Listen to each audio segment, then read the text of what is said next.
that you have.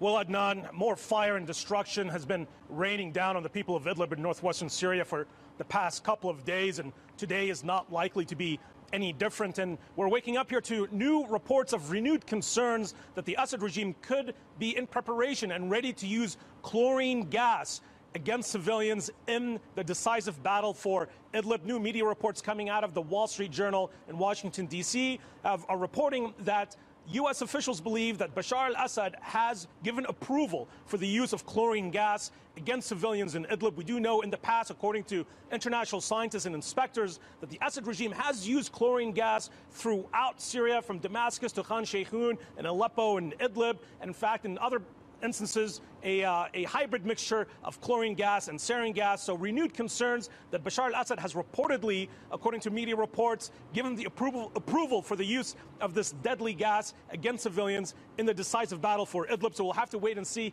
how that plays out and whether or not President Trump will in fact carry out any retaliatory strikes, as he has threatened in the past, against Bashar al-Assad if he indeed does use this horrific gas as a weapon of terror against the civilians in Idlib. We have seen it before, but now we are just we have to wait and see how that transpires. But concerns all around that the Assad regime could be using chlorine gas in conjunction with the other tools of destruction that have been raining down on the people of Idlib. So Idlib borders Turkey, and of course the concern for Ankara, the two major concerns, I suppose, the security issue, but then the problem of a mass migration of people trying to escape the potential all-out assault. Already people are on the move. What's happening on the border there on the Turkish side?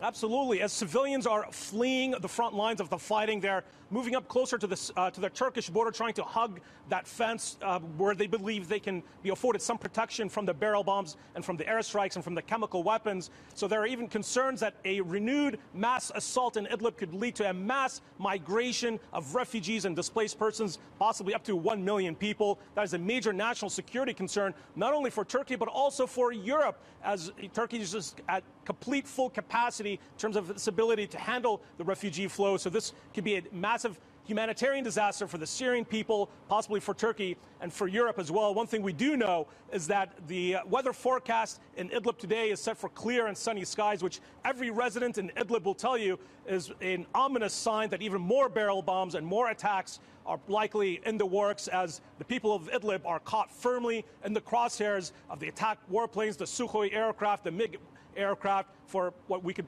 hopefully what many believe, unfortunately, is going to be just another round of continuous slaughter and destruction in Idlib here in northwestern Syria. Oubai, thank you very much indeed. Oubai Shahbandar, reporter in Gaza.